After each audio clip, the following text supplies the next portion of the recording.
Okay, so Go for so it. using Google is very common for lawyers. This guy Marty they're definitely trying to make him like a discount Harvey Specter, I feel like. Yeah, so this is the whole, I guess, ethical dimension of doing the job. Okay, this is what we're commenting on. Welcome back to the channel, guys. If you're new here, my name is Lloyd. I'm Em. And we're two former corporate lawyers based out of Hong Kong. Today, we're back for episode 4 of Real Lawyers React to Partner Track. And if you enjoyed this video, hit that like button below, consider subscribing, and let us know in the comments what you like or dislike about the show so far. Not gonna lie, I'm actually kind of looking forward to it this week. Living together must be going well. It is. It's great. I mean, he's great. But... It's just fast. Or maybe you're still hung up on a certain roguish transfer. Murphy? No, not in the slightest. You're working together, so... Well, since dividing up the due diligence on Min, I barely see him. Which is great, because now I can focus on my favorite part of the job. Spelunking. Spelunking. God, I just love digging through documents and searching for red flags. It's so exciting. Boy, do we have different ideas of a good time. Oh my god. Okay. I don't think I've ever heard anyone actually say that, so I am with Rachel on that one. I get that Ingrid is supposed to be this character who's kind of a nerd and really into stuff, but yeah, due diligence isn't that fun. I wouldn't describe it as exciting. So just to take a step back, legal due diligence when you're acting for a potential buyer is basically where you go through all the company's constitutional documents, any contracts it's entered into, and basically run a bunch of searches just to make sure that there aren't any red flags associated with the company that your client is intending to buy. There are parts of due diligence that can be interesting. For instance, if you're looking at customer contracts or business contracts that kind of give you a view into the company's business. But that's usually a pretty niche part of the whole exercise, so definitely Ingrid's excitement here is way overblown and no one is ever that excited to do due diligence. I am up for grabs just when they're looking for someone for Genulux laxatives. Ugh. I cannot think of anything worse than Karen from HR. Do not make eye contact. Hello, if it isn't my favorite trio. I am looking for someone to take lead in coordinating acts for the talent show at this year's company retreat.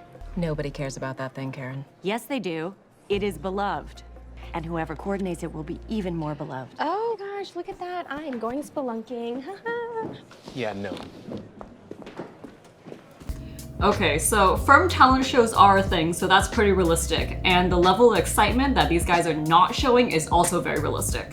Yeah, I mean, working at a law firm is like working at any other company. There are going to be company events with really cringe activities that no one really cares about. But because sometimes you can't opt out of it, especially when you're really junior, you just have to do it. And then I feel like what you gain from the experience is a sense of camaraderie because you're making idiot out of yourselves with your peers. Any chance I could code this for qualified non-billable hours? You sure can. Better than laxatives. So if you remember from our reaction to episode 2 of Partner Track, we explained that lawyers have to track the work they do via billable hours. And lawyers also usually have a target for how many hours they need to bill on average per day. However, there are sometimes activities like this which you can't bill to a client, but which still count towards your billable targets because you're still doing something for the firm. Aren't you supposed to be doing due diligence? Aren't you supposed to be doing due diligence? I am. Min lied to us twice. And if what I found is legit, it's enough to blow up the entire deal. I need to see Marty. You're not the only one who found something big. Care to wager who'll get to him first? Not everything has to be a competition, Murphy. I need Marty Jeff Murphy to ASAP. see Marty Adler. He's leaving for... What? I found a problem. I was After looking looking through a the poster contracts, I clerk's noticed the office, and it Minis turns deal. out Are you're you fucking kidding me? Call the place, tell them I need the thing. Got it. Brief me on the way. Couple of quick things here. First of all, due diligence is actually majority usually done by junior associates. It's not really something that senior associates will do unless they have a bunch of time on their hands. The allocation of work on an M&A deal is typically that junior associates will take the due diligence and the smaller transactional documents, whereas the senior associates will handle the main negotiations and the main transactional documents, being the share purchase agreement and the shareholders agreement. The second thing is that this guy Marty they're definitely trying to make him like a discount Harvey Specter, I feel like. You know what I mean? Yeah. Even kind of looks like it. Yeah. So Marty, I was... Hang on. Is that? All right, you got 5 minutes, go. So, I've been looking through the Min's contracts and I've hit a pretty major snag. It turns out GreenTech didn't re-up with their vanadium supplier and their terms are set to expire. Could be an oversight. Maybe. Everything else is on the up and up though, so the timing's good. a little fishy. Yeah. We should look into it for sure. But what I've got could blow the entire deal apart. I've been checking with the clerk's office in every jurisdiction where Min has operations. Turns out there's an active lawsuit against them in Bienville Parish, Louisiana. I'm guessing they didn't disclose. Yeah. A woman is claiming a chemical spill in 2002 led to her lung cancer diagnosis. I didn't know there was a Min chemical spill. Neither did I, because they didn't disclose that either. Now, if the lawsuit goes south... Yeah, it could be hundreds of millions of dollars in liability and a lot of bad PR for Suncorp in the acquisition. Okay. Get out, both of you. So what Murphy's talking about is that there might be a key supplier contract here that isn't going to renew. In contracts like this, sometimes there are terms which say that you have to renew the contract within a certain amount of time before it expires, otherwise it won't be renewable. And if that's the case here and they haven't renewed it within the amount of time, then they could be losing a key supplier. What Ingrid is talking about is a dispute that wasn't disclosed, which involved a chemical spill, and that's obviously a pretty big deal, and the buyer would need to know about that. And in the event that this can't be resolved or they can't price it in somehow, and if the buyer is just not okay with it, then it's likely that the deal wouldn't go through. Hey, as soon as we get up in the air, I expect you two to get to the bottom of all this. We are not going to disappoint Ted. They're supposed to work. They have no paper or laptops. No laptop. This should be fun. Take your seats. We're set to depart in 5 minutes on our non-stop flight to Paris. Did he just say Paris? Yeah, I mean, worth mentioning, again, no laptops. There's no way they're going to be doing anything. And just from a common sense perspective, they don't have their passports on them. How are they going to Paris? Justin, I need you to email me everything you can find related to Min and the EPA. Don't you have work to do? I left word with Carter Min's office. I'm just waiting for them to return. Yeah, good luck with that. Carter's not big on the whole getting back to people thing. You know, I could contact other vanadium suppliers and see if the contract landed somewhere else. Yeah.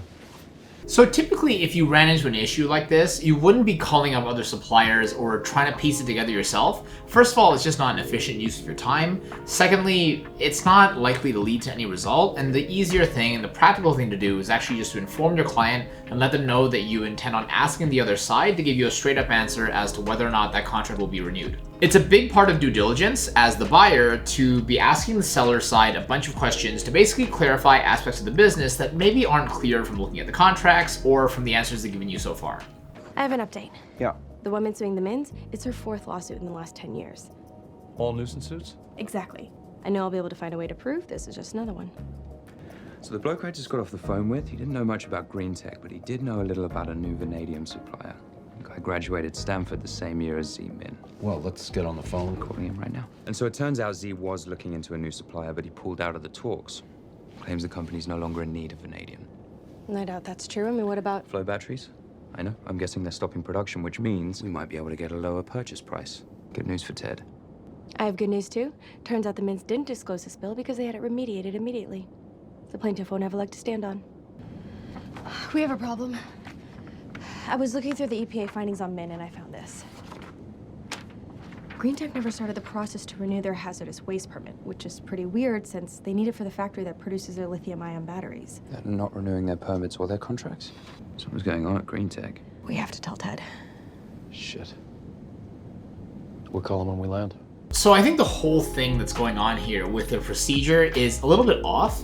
Ordinarily, when you find issues, you kind of confirm that something's an issue and you would escalate it to the client if it's such a deal-breaking thing or a very serious matter in relation to the target company. I think there's this whole emphasis on, oh, we don't want to tell Ted, the client, because we're afraid that the deal might not go through and therefore Parsons doesn't get paid. But truthfully, it's not really just about getting the deal to go through. It is also about making sure that your client's taken care of. And if there are all these issues that keep popping up, there is an ethical obligation on them to just let their client know. At the end of the day, it's the job of the lawyers to just identify all the potential red flags, raise them to the client, and then let the client make a decision as to how they want to proceed. You want me to write the skit for the talent show? Sure do. And if I could, who would I get to be in it? I don't know. Just ask Tax. Guarantee their nights are free.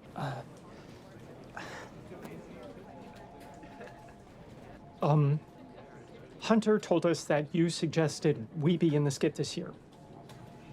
And we wanted to say thank you. Oh. You're welcome. We can't begin to tell you how excited we are. We know how Tax is seen around here. I mean, we're the uncool department that no one wants to sit with at the jury box. Like, kind of. Well, that's why this is so great. I mean, for the first time ever, we'll have a chance to shine. To be the stars of Parsons Valentine. We just can't wait to see what Hunter's working up for us. Okay. This is worth commenting on.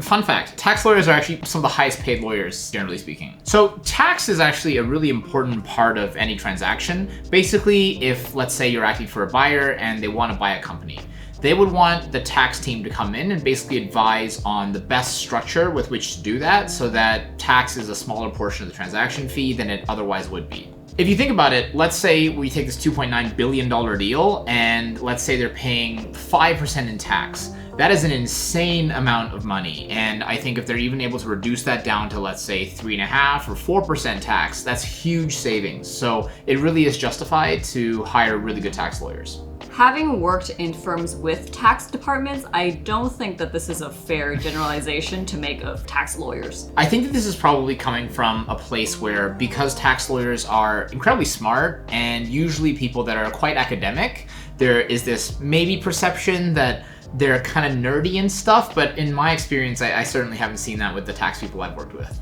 I mean, I guess it's kind of like M&A lawyers, like they make them all look like Harvey Specter, right? It's just Yeah. like they all have, yeah. Exactly, it's a stereotype, and it's Yeah. not really a thing, yeah. That's my favorite skit writer. Just fine. I'm just having a little bit of trouble with the opening. Okay. Well, you know what they say. Every great idea starts with a blank page, right?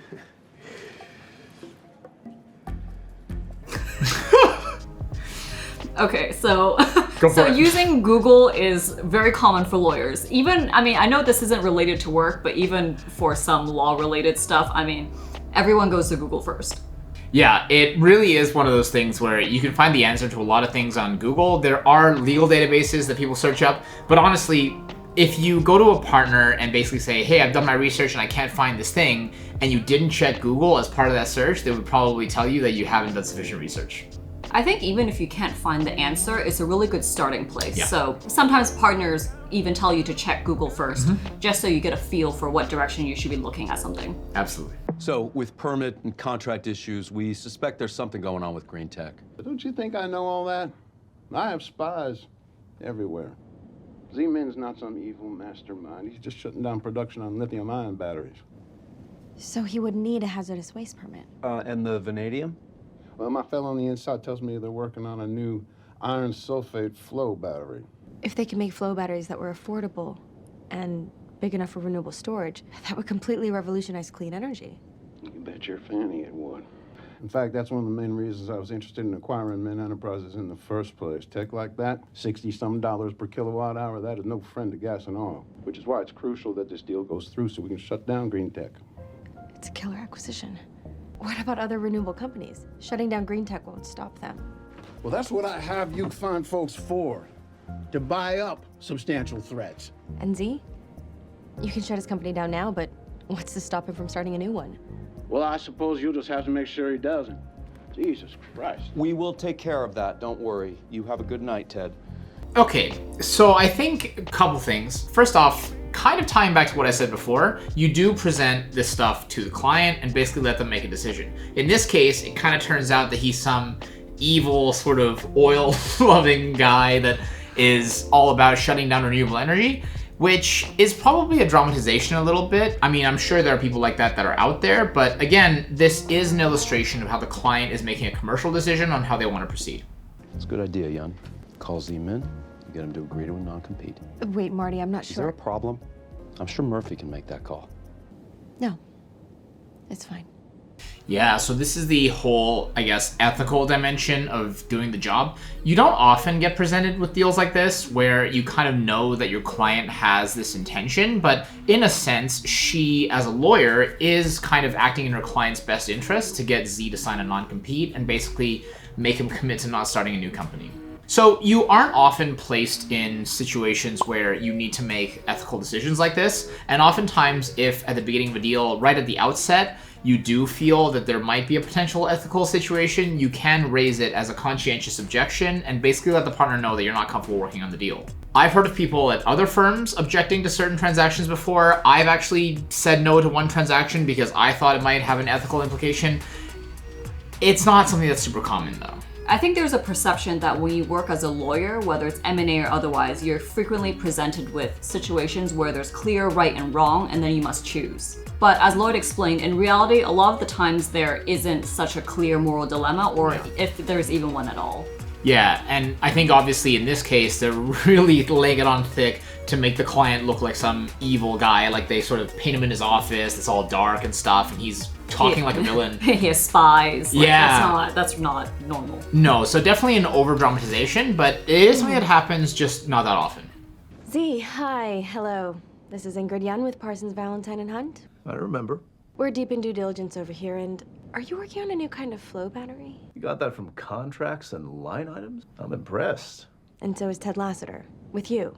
He understands how revolutionary your work is going to be for renewable energy, and how valuable it would be to keep you in the Suncorp family. Ted would like to offer you an employment agreement. What do you think? I think Ted knows you're capable of changing the world, and I bet my money on him being right. Okay. Send the paperwork to my office. Great. That's great news. Glad I could make your day. So another ethical dilemma in this episode, I think as I mentioned in last week's episode, there is this conflict of a lawyer speaking to the other side without their lawyer present. And I know that Carter may have sent a waiver and maybe that waiver still applies, but this is specifically the kind of thing that you don't want to happen, which is why you always want lawyers present. I mean, I guess it doesn't really matter in this case because Carter doesn't really seem to care that much and doesn't seem to be that competent of a lawyer, but if they had engaged lawyers and Ingrid went to them with this request, the lawyers would really think about it and consider it and let their client know, hey, this is what's on the table, this is the implications of signing this agreement, there's a non-compete, and basically let them know what that means rather than letting her be in this position to kind of try to coerce him to sign a document. Actually, a surprising amount of that episode. I thought that we were trending towards this direction where we get less and less legal stuff, but actually there's a decent amount in the show that's pretty realistic, obviously heavily dramatized, and a good amount of things that are not so realistic as well. Definitely something unrealistic that the show is continuing to do is portraying working as a lawyer as a very glamorous job. For instance, you see Marty taking a private jet, but in real life, lawyers very rarely take private jets. That's definitely not something standard you see at all. Yeah, I guess they can't make it too realistic or it'd be super boring. I mean, who'd want to watch a week in the life of an actual lawyer? Catch you guys next week.